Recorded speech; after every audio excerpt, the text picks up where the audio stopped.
श्रीमद् भगवत गीता 18वां अध्याय।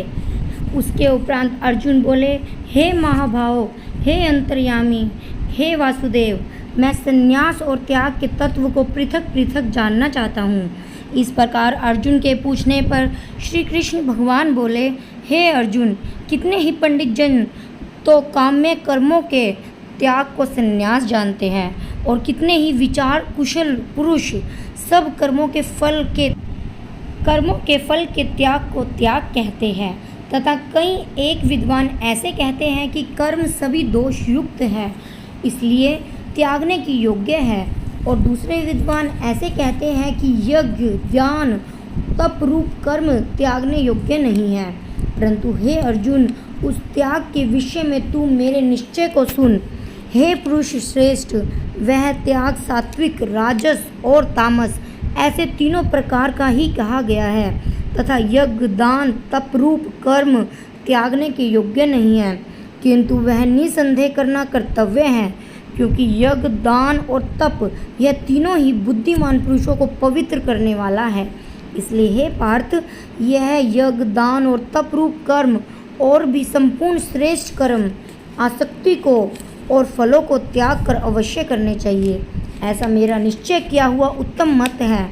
और हे अर्जुन, नियत कर्म का त्याग करना योग्य नहीं है, इसलिए मोह से उसका त्याग करना तामस त्याग कहा गया है। यदि कोई मनुष्य जो कुछ कर्म है वह सब ही दुख रूप ऐसा समझकर शारीरिक भय से कर्मों का त्याग कर दे, तो वह पुरुष उस राजस त्याग को करके भी त्याग के फल को प्राप्त नहीं होता,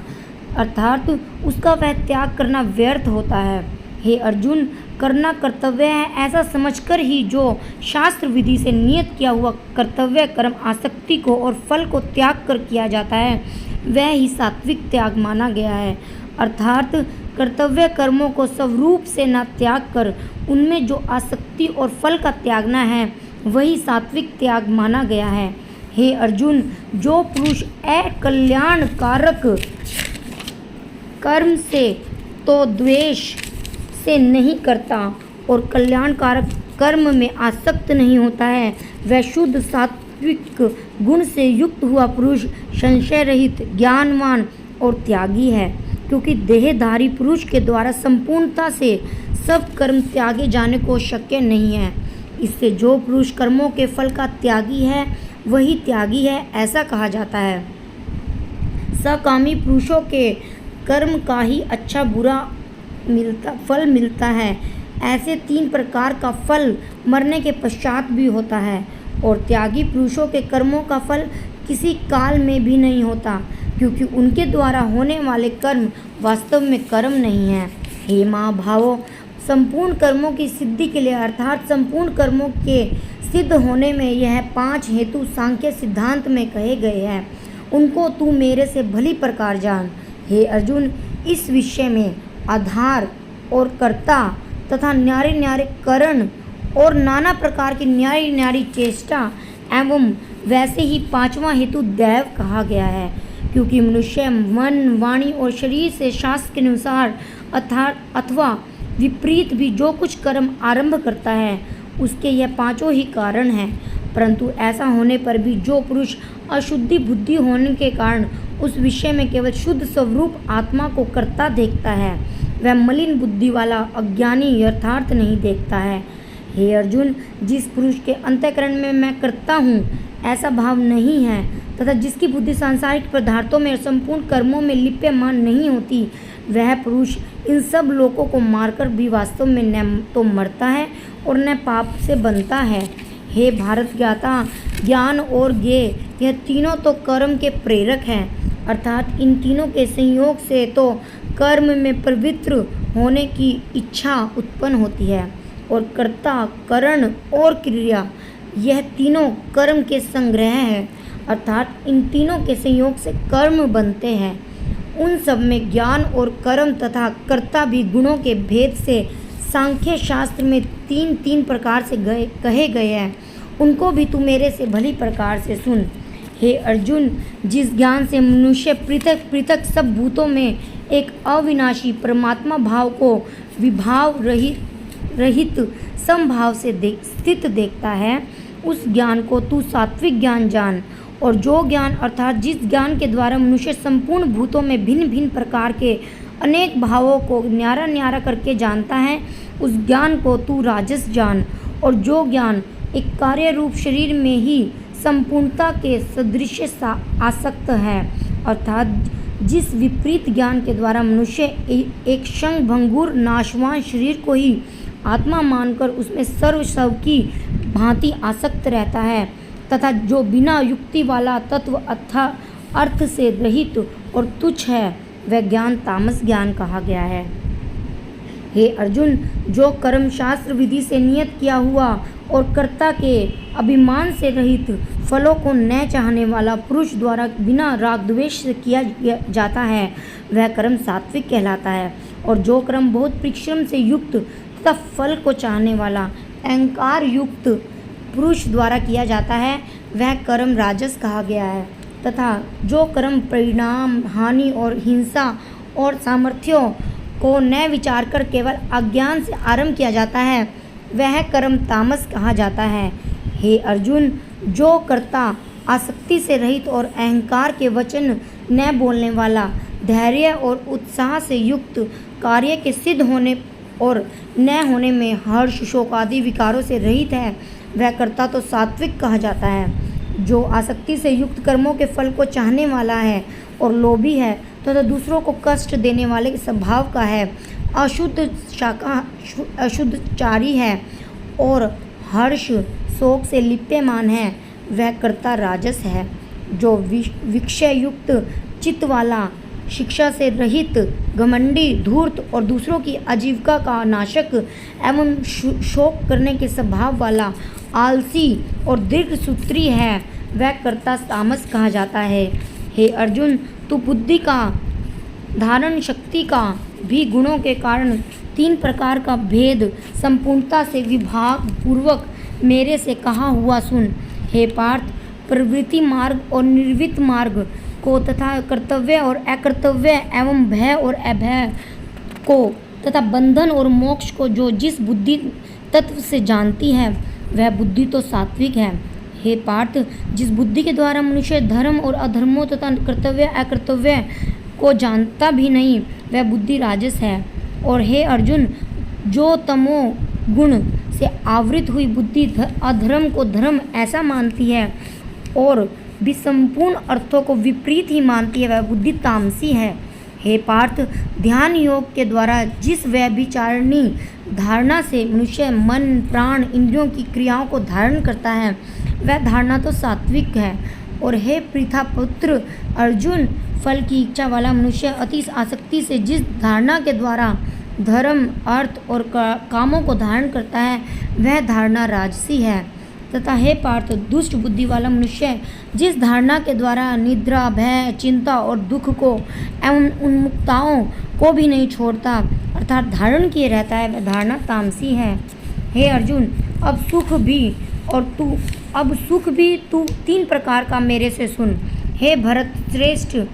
जिस सुख में साधक पुरुष भजन, ध्यान और सेवा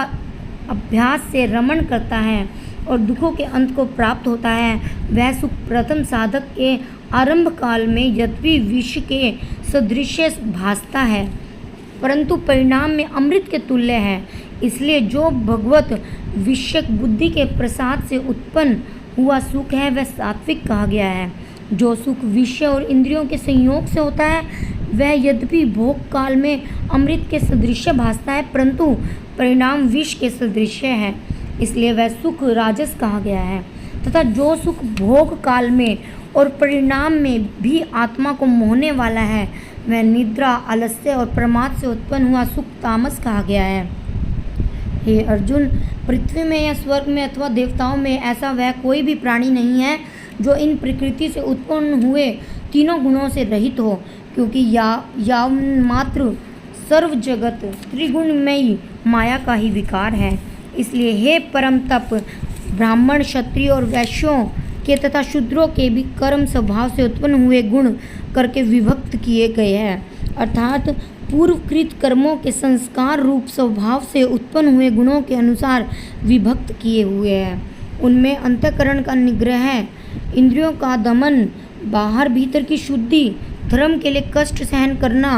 और क्षमा भाव एवं मन, इंद्रियों और शरीर की सरलता, आसक्ति बुद्धि, शस्त्र विषयक ज्ञान और परमात्मा तत्व का अनुभव भी, ये तो ब्राह्मण के स्वाभाविक कर्म हैं। शूरवीरता, तेज, धैर्य, चतुरता और युद्ध में भी न भागने का स्वभाव एवं दान और स्वाभिभाव अर्थात निस्वार्थ भाव से सबका हित सोचकर शास्त्रानुसार शासन द्वारा प्रेम के सहित पुत्र तुल्य प्रजा को पालन करने वाला भाव, ये सब क्षत्रिय के स्वाभाविक कर्म हैं। खेती, गोपालन और क्रय विक्रय रूप सत्य व्यवहार, ये वैश्य के स्वाभाविक कर्म हैं और सब वर्णों की सेवा करना यह शूद्र का स्वाभाविक कर्म है। एवं इस अपने अपने स्वाभाविक कर्म में लगा हुआ मनुष्य भगवत प्राप्ति रूप परम सिद्धि को प्राप्त होता है। परंतु जिस प्रकार से अपने स्वाभाविक कर्म में लगा हुआ मनुष्य परम सिद्धि को प्राप्त होता है, उस विधि को तू मेरे से सुन। हे अर्जुन, जिस परमात्मा से सर्वभूतों की उत्पत्ति हुई है, जिससे यह सर्व जगत व्याप्त है, उस परमेश्वर को अपने स्वाभाविक कर्म द्वारा पूजकर मनुष्य परम सिद्धि को प्राप्त होता है। इसलिए अच्छी प्रकार आचरण किए हुए दूसरों के धर्म से गुण रहित भी अपना धर्म श्रेष्ठ है, क्योंकि स्वभाव से नियत किए हुए धर्म स्वरूप कर्म को करता हुआ मनुष्य पाप को प्राप्त नहीं होता। अतएव हे कुंती पुत्र, दोष युक्त भी स्वाभाविक कर्म को नहीं त्यागना चाहिए, क्योंकि धुएं से अग्नि के सदृश सभी कर्म किसी न किसी दोष से आवृत हैं। हे अर्जुन, सर्वत्र आसक्ति रहित बुद्धि वाला, स्प्रिय रहित और जीते हुए अंतःकरण वाला पुरुष सांख्य योग के द्वारा भी परम नैष्कर्म्य सिद्धि को प्राप्त होता है, अर्थात क्रिया रहित शुद्ध सच्चिदानंद घन परमात्मा की प्राप्ति रूप परम सिद्धि को प्राप्त होता है। इसलिए हे कुंती पुत्र, अंतःकरण की सिद्धि को प्राप्त हुआ पुरुष जैसे सांख्य योग के द्वारा सच्चिदानंद घन ब्रह्मा को प्राप्त होता है, तथा जो तत्व ज्ञान की पराग निष्ठा है, उसको भी तू मेरे से संक्षेप से जान। हे अर्जुन, विशुद्ध बुद्धि से युक्त एकांत और शुद्ध देश का सेवन करने वाला तथा मिताहारी, जीते हुए मन, वाणी, शरीर वाला और दृढ़ वैराग्य को भली प्रकार से प्राप्त हुआ पुरुष निरंतर ध्यान योग के प्रायण हुआ, सात्विक धारणा से अंतःकरण को वश में करके शब्दादिक विषयों को त्याग कर, राग द्वेषों को नष्ट करके तथा अहंकार, बल, घमंड, काम, क्रोध, संग्रह को त्याग कर ममता रहित और शांत अंतःकरण हुआ, सच्चिदानंद घन ब्रह्म में एक ही भाव होने के लिए योग्य है। फिर वह सच्चिदानंद घन ब्रह्म में एक ही भाव से स्थित हुआ प्रसन्न चित्त वाला पुरुष न तो किसी वस्तु के लिए शोक करता है, न ही किसी आकाश रक्षा के लिए,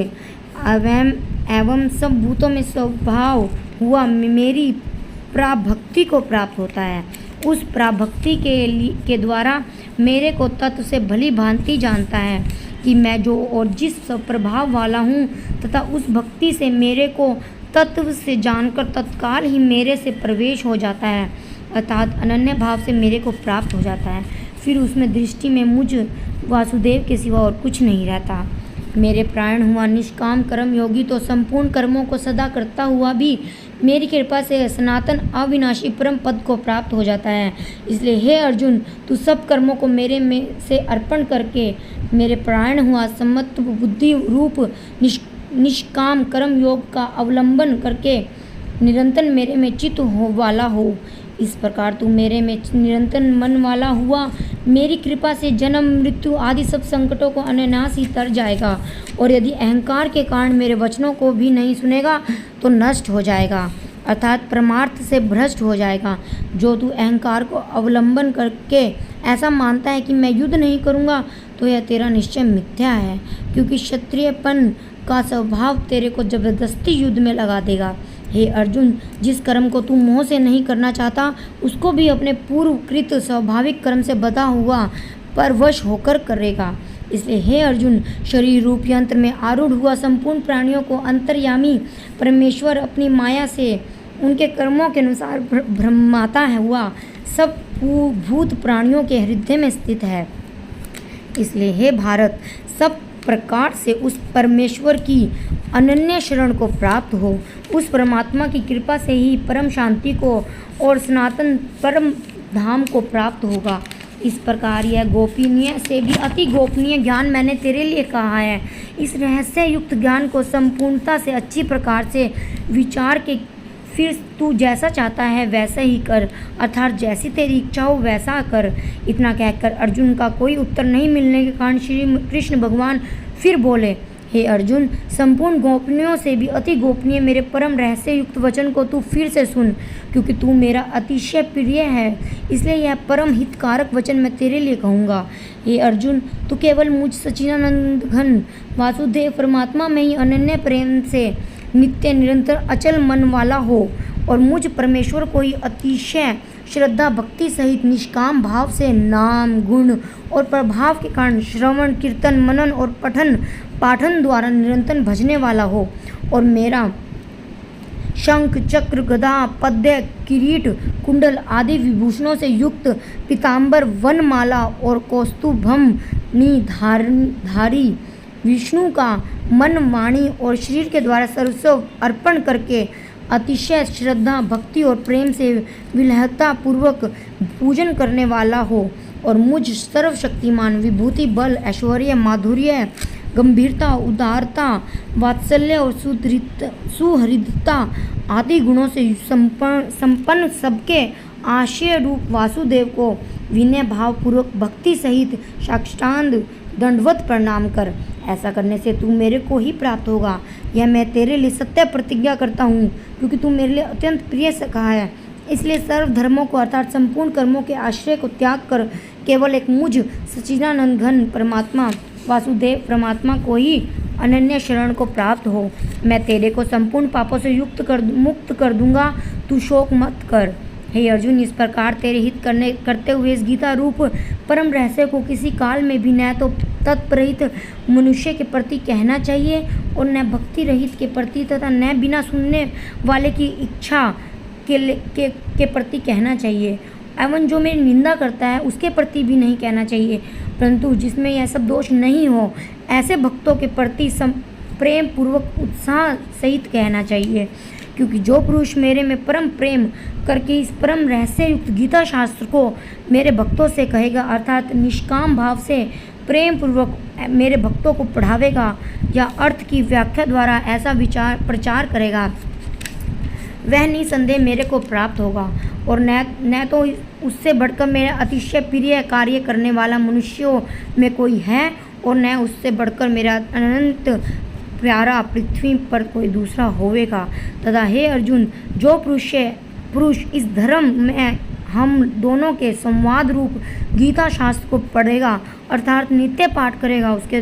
द्वारा मैं ज्ञान रूप से पूजित होऊंगा, ऐसा मेरा मत है। जो पुरुष श्रद्धा युक्त और दोष दृष्टि से रहित हुआ इस गीता शास्त्र का श्रावण मात्र भी करेगा, वह भी पापों से मुक्त हुआ उत्तम कर्म करने वालों के श्रेष्ठ लोकों को प्राप्त होवेगा। इस प्रकार गीता का महात्म्य कहकर भगवान श्री कृष्ण आनंद द्वारा अर्जुन से पूछा, हे पार्थ, क्या यह मेरा वचन मैंने एकाग्रचित्त से श्रवण किया? और हे धनंजय, क्या तेरा अज्ञान से उत्पन्न हुआ मोह नष्ट हुआ? इस प्रकार भगवान के पूछने पर अर्जुन बोले, हे अच्युत्य, आपकी कृपा से मेरा मोह नष्ट हो गया है और मुझे समृद्धि प्राप्त हुई है, इसलिए मैं संशय रहित हुआ स्थित हूँ और आपकी आज्ञा पालन करूँगा। इसके उपरांत संजय बोले, हे अर्जुन, इस प्रकार मैंने श्री वासुदेव के और महात्मा अर्जुन के इस अद्वितीय रहस्य युक्त और रोमांचकारक संवाद को सुना, कैसे कि श्री व्यास जी की कृपा से दिव्य दृष्टि द्वारा मैंने इस परम रहस्य युक्त गोपनीय योग को साक्षात कहते हुए स्वयं योगेश्वर श्री भगवान से सुना है। इसलिए हे राजन, श्री कृष्ण भगवान और अर्जुन के इस रहस्य युक्त कल्याणकारक और अद्भुत संवाद को पुनः पुनः स्मरण करके मैं बारंबार हर्षित होता हूँ तथा हे राजन, श्री हरि के